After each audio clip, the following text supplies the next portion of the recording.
حضور اکرم صلی اللہ علیہ وآلہ وسلم نے وحی کے رک جانے کے زمانے کے حالات بیان فرماتے ہوئے کہا کہ ایک روز میں چلا جا رہا تھا کہ اچانک میں نے آسمان کی طرف ایک آواز سنی اور میں نے اپنا سر آسمان کی طرف اٹھایا۔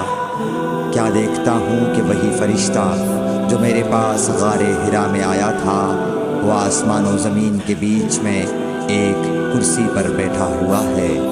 میں اس سے ڈر گیا اور گھر آنے پر میں نے پھر کمبل اوڑھنے کی خواہش ظاہر کی۔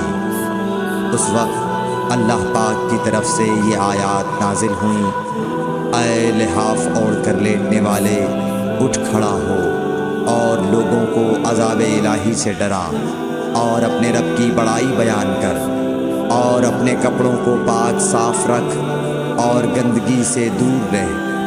اس کے بعد وہی تیزی کے ساتھ پے در پے آنے لگی۔ صحیح بخاری حدیث نمبر 4۔